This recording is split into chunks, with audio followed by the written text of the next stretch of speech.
Cinema പ്രേമികൾക്ക് ആവേശം സമ്മാനിച്ച അനൗൺസ്മെന്റായിരുന്നു D 55-ന്റേത്. ധനുഷിനെ നായകനാക്കി രാജ്കുമാർ പെരിയസ്വാമി സംവിധാനം ചെയ്യുന്ന ചിത്രം സ്പെഷ്യലാകുന്നത് മറ്റൊരു താരത്തിന്റെ സാന്നിധ്യം കൊണ്ടാണ്.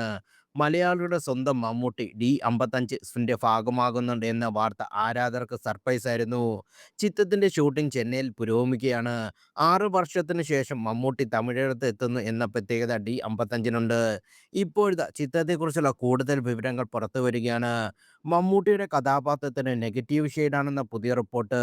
പോലീസ് വേഷത്തിലാണ് മമ്മൂട്ടി എത്തുന്നത്. കരിയറിൽ നെഗറ്റീവ് ഷെയ്ഡ് വേഷങ്ങൾ ചെയ്തപ്പോഴെല്ലാം പ്രേക്ഷകരെ ഞെട്ടിച്ച താരമാണ് മമ്മൂട്ടി.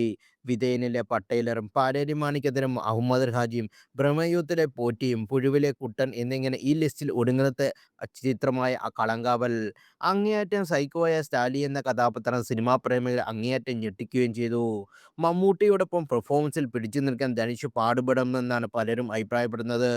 ചിത്രത്തിലെ വളരെ പ്രധാനപ്പെട്ട വേഷത്തിലാണ് മമ്മൂട്ടിയുടേതെന്ന് സംവിധായകൻ രാജ്കുമാർ പെരിയസ്വാമി പറഞ്ഞിരുന്നു. ചിത്രത്തിലെ പ്രധാനപ്പെട്ട ഭാഗങ്ങൾ ചെന്നൈയിലെ ഇസിആറിലാണ് ഗോഡൌണിലാണ് പുരോഗമിക്കുന്നത്. 35 ദിവസത്തെ ഡേറ്റാണ് മമ്മൂട്ടി ഡി 55-ന് വേണ്ടി നൽകിയിരിക്കുന്നത്. ഇത് രണ്ടാം തവണയാണ് ധനുഷും മമ്മൂട്ടിയും ഒന്നിക്കുന്നത്. തോംസൺ സംവിധാനം ചെയ്ത 2013-ൽ റിലീസായ കമ്മത്തൻ കമ്മത്തിൽ ധനുഷ് അതിഥി വേഷത്തിൽ എത്തിയിരുന്നു. ധനുഷും മമ്മൂട്ടി കോംബോ സംവിധാനം എങ്ങനെ ചിത്രീകരിക്കുമെന്ന് പലരും ഉറ്റുനോക്കുന്നു. അമരം പോലെ ആക്ഷൻ പ്രാധാന്യമുള്ള ചിത്രമാണ് ഡി 55 എന്ന് റിപ്പോർട്ടുണ്ട്. സായ് പല്ലവിയാണ് ചിത്രത്തിലെ നായിക. തെലുങ്ക് താരം ശ്രീലീലയും ചിത്രത്തിൽ പ്രധാന വേഷം കൈകാര്യം ചെയ്യുന്നുണ്ട്. സൗത്ത് ഇന്ത്യയിലെ സെൻസേഷനായ സായ് അഭിഷേകറാണ് ഇതിന് സംഗീതമൊരുക്കുന്നത്.